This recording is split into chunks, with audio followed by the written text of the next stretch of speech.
নমস্কার বন্ধুরা, আজকে আমরা সাবুদানা দিয়ে অত্যন্ত লোভনীয় স্বাদের একটা মিষ্টি রেসিপি করেছি, যেটা বানানো খুবই সহজ, খেতে কিন্তু দারুণ মজার হয়। আর আপনারা যে কোনো উপবাসের দিনে এই রেসিপিটা করে খেতে পারবেন, বা এমনিতেও খেলে কিন্তু ভীষণ ভালো লাগবে। তাহলে চলুন দেখে নিই আজকের রেসিপি। সবার প্রথমে গ্যাসে একটা কড়াই বসিয়েছি, আর এখানে নিয়েছি 1 বাটি জল। এবার জলটা দিয়ে দেবো কড়াইতে, গরম করে নেব। আর এখানে আমি 1 বাটি সাবুদানা নিয়ে নেব।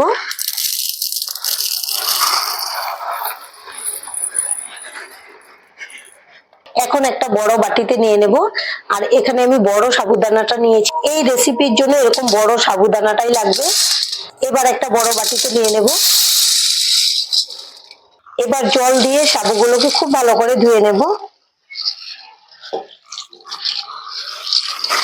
যেহেতু প্যাকেটের সাবু, একটুকু কিন্তু ধুলোবালি নেই, পরিষ্কারই আছে, তবুও ধুয়ে নিলে ভালো হয়।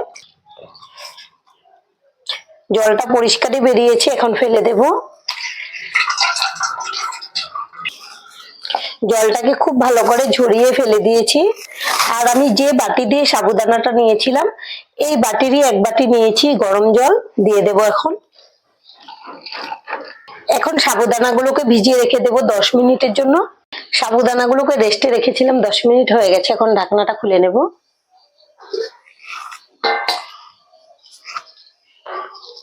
আর দেখুন, আগের থেকে কিন্তু ফুলে অনেকটাই বড় বড় হয়ে গেছে, কিন্তু একদম ঝরঝরে রয়ে গেছে। এখানে নিয়েছি পাউডার করা চিনি, এর থেকে দিয়ে দেব 2 চামচ। এরপরে তো চিনি মেশাবোই, সেজন্য এখন অল্প করে দিয়ে দিচ্ছি। খুবই সামান্য দিয়ে দেব লবণ। যে কোনো মিষ্টি বা পিঠাতে একটু লবণ দিলে কিন্তু খুব ভালো টেস্ট হয়। আর এখানে নিয়েছি 1 প্যাকেট গুঁড়ো দুধ, এই গুঁড়ো দুধটাও দিয়ে দেব। এই গুঁড়ো দুধটা দেওয়ার জন্য কিন্তু খুব ভালো একটা টেস্ট আসবে। এখন সবকিছু একসঙ্গে খুব ভালো করে মেখে নেব। আর আপনাদের হাতের কাছে যদি ফ্রেশ নারকেল থাকে, তাহলে কিন্তু এখানে নারকেল কোড়াও দিয়ে দিতে পারেন, তবে আজকে আমি দিলাম না নারকেল কোড়াটা। খুব ভালো করে মেখে নিতে হবে। আমি সবকিছু একসঙ্গে খুব ভালো করে মেখে নিয়েছি। আর মাখানোর পরে দেখুন এরকম হয়েছে। এবার আমি হাতটাকে ধুয়ে পরিষ্কার করে নেব। হাতটাকে খুব ভালো করে ধুয়ে নিয়েছি। এবার হাতে ঘি লাগিয়ে নেব। 2 হাতে খুব ভালো করে লাগিয়ে নিলাম। এবার অল্প একটু নিয়ে নেব, এতটুকু নিয়েছি। এবার 2 হাত লাগিয়ে একটু গোল গোল করে নেব। এই যে দেখুন, একটা গোল করা হয়ে গেছে, রেখে দেব থালাতে। আর এভাবেই আমি সবগুলো শেপ দিয়ে নেব। আপনারা চাইলে এই বলগুলোকে চাইলে আরেকটু বড় করেও করে নিতে পারেন, বা একটু ছোট করে নিলেও হবে। আরেকটা করে নিয়েছি, এভাবে সবগুলো করে নেব। আমাদের সবগুলো বল বানানো হয়ে গেছে।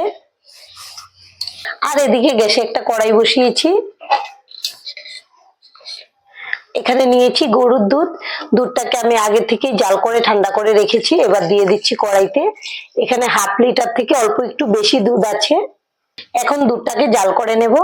আমি দুধটাকে 5 মিনিট খুব ভালো করে জাল করে নিয়েছি। আর যখনই সরটা পড়ে এভাবে নেড়ে দুধের সঙ্গে খুব ভালো করে মিশিয়ে দিচ্ছি, তাহলে কিন্তু দুধটা খেতে অনেক বেশি ভালো লাগবে। আর আগে থেকে কিন্তু দুধটা অনেকটাই শুকিয়ে গেছে। এই টেস্টটা আরো বাড়ানোর জন্য এখানে নিয়েছি আরেক প্যাকেট গুঁড়ো দুধ। এই গুঁড়ো দুধটাও দিয়ে দেবো দুধের মধ্যে, তাহলে দুধটা অনেকটাই ঘন হয়ে যাবে, খেতে খুব ভালো লাগবে। আর এখানে নিয়েছি 1/2 বাটি চিনি, আর 4টা এলাচ থেতো করে দিয়েছি। আপনারা যেরকম মিষ্টি খেতে পছন্দ করেন সেই বুঝে কম বেশি করে নিয়ে নেবেন। এখন খুব ভালো করে নেড়ে মিশিয়ে নেব। গুঁড়ো দুধ আর চিনি দিয়ে খুব ভালো করে আরো 5 মিনিট জাল করে নিয়েছি।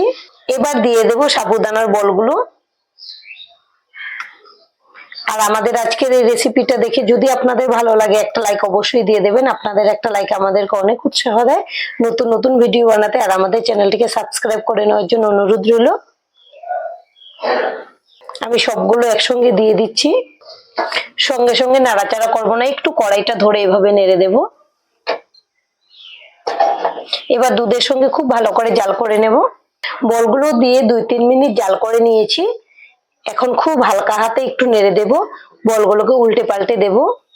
দেখুন কত সুন্দর গোটা গোটা রয়েছে, একটাও কিন্তু ভাঙবেও না, গলবেও না।